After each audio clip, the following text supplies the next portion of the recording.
2021 में बालीगंज की seat TMC ने करीब 75,000 से ज़्यादा वोटों से जीती थी और बीजेपी का जो कैंडिडेट था वो अपनी जमानत तक जब्त करा बैठा था। तो आप समझ सकते हैं कि कोलकाता कितना बड़ा मजबूत गढ़ है टीएमसी के लिए, और वहाँ से 11 सीटें आती हैं और 11 की 11 सीटें टीएमसी ने जीती थी और वहाँ बीजेपी के लिए कोई चांस बन ही नहीं रहा था। और ऐसा भी माना जाता है कि कोलकाता पूरे बंगाल का मूड डिसाइड करता है। अगर कोई कोलकाता जीत ले तो बंगाल जीत ही लेता है। तो टीएमसी के लिए कोलकाता से हमेशा ही राह आसान थी और वहाँ कोई दिक्कत थी भी नहीं।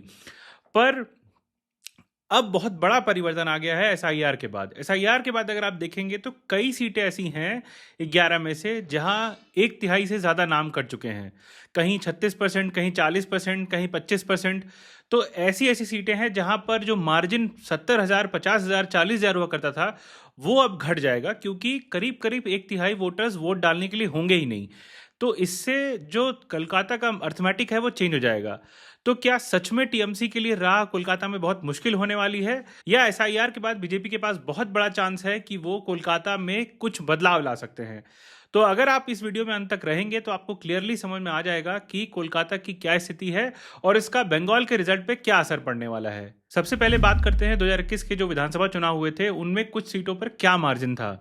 सबसे पहले बात करते हैं बालीगंज की। तो बालीगंज में करीब 75,000 से ऊपर का मार्जिन था। तो ये बहुत बड़ा मार्जिन होता है, किसी भी सत्ताधारी दल के लिए एक आइडियल सीट होती है और टीएमसी का एक गढ़ माना जाता है। तो वहाँ से टीएमसी को कोई दिक्कत थी ही नहीं और वहाँ पे टीएमसी ने उसी तरह परफॉर्म भी किया और बीजेपी के कैंडिडेट की जमानत जब्त करा दी।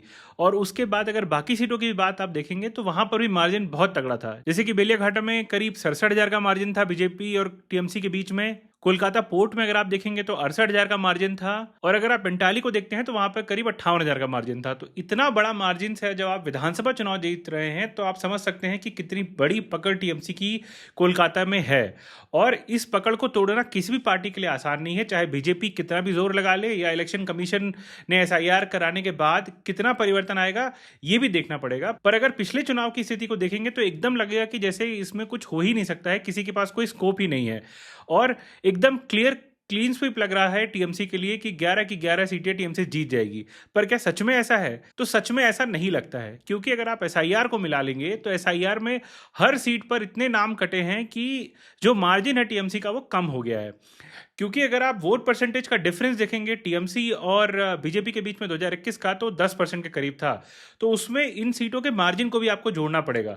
तो कई इफेक्टिव सीटें हैं जहाँ पे मार्जिन बहुत कम था पूरे बंगाल में, और वहाँ अगर बीजेपी अच्छा करती है तो टीएमसी को नुकसान हो सकता है। क्योंकि अगर आप पूरे स्टेट वाइज वोट काउंट करेंगे तो जहाँ मार्जिन ज़्यादा होता है वो भी आपके पक्ष में जाता है और इसीलिए बहुत बड़ा मार्जिन दिखता है।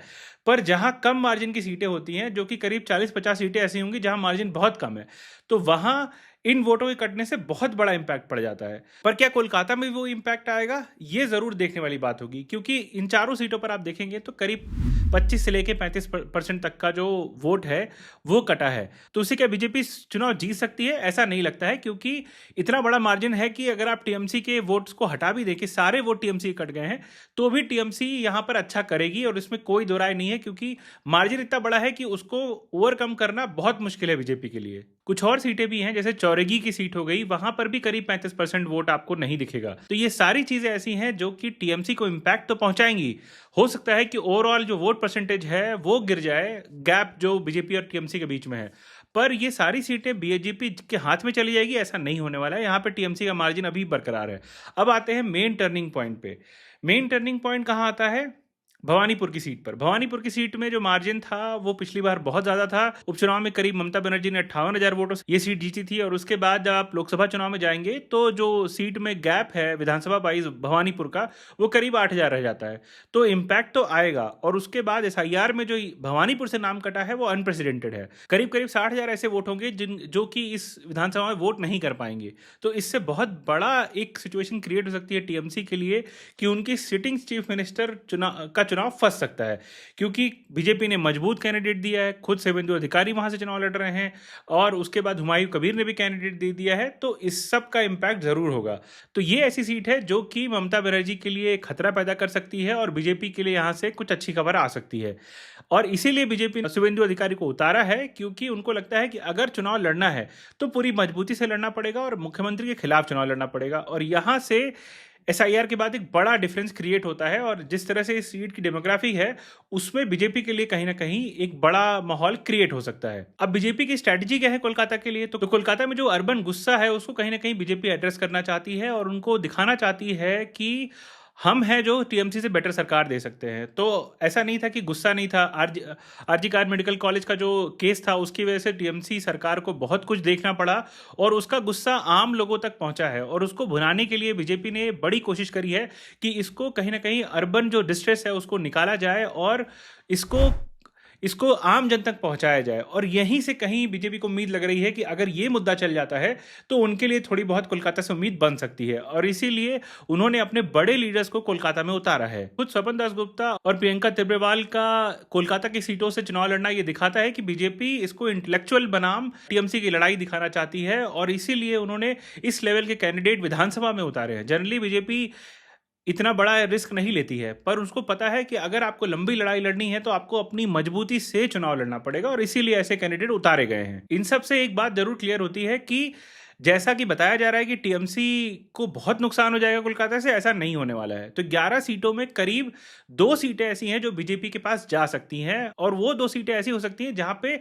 एक फ्लिप केस क्रिएट हो रहा है। पहली सीट है मणिकत्ल, दूसरी सीट है जोरासाको। तो ये दोनों सीटें ऐसी हैं जहां बीजेपी को कम मार्जिन का एक फायदा हो सकता है क्योंकि अगर वोट कटेंगे और बीजेपी के पक्ष में यहां माहौल बनेगा तो यही 2 सीटें हैं जहां बीजेपी अच्छा कर सकती है। रही बात टीएमसी की तो 8 सीटों पर टीएमसी को कोई दिक्कत नहीं है और यहां से उनको कोई परेशानी नहीं होने वाली है और शायद वो रिपीट करेंगे।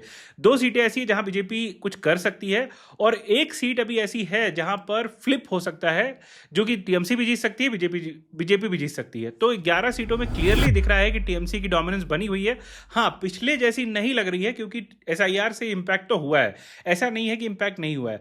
पर कोलकाता जैसा मजबूत गढ़ अगर टीएमसी के हाथ से थोड़ा सा भी फिसलता है तो आप समझ सकते हैं कि पूरे बंगाल में क्या सिचुएशन होगी और शायद इसी की उम्मीद बीजेपी भी लगा रही होगी कि अर्बन वोटर्स का झुकाव उनकी तरफ हो, जैसा कि बाकी प्रदेशों में है कि अर्बन वोटर्स बीजेपी को पसंद करते हैं। अगर वेस्ट बंगाल में भी ऐसा होता है तो बीजेपी के लिए एक उम्मीद की किरण हो सकती है।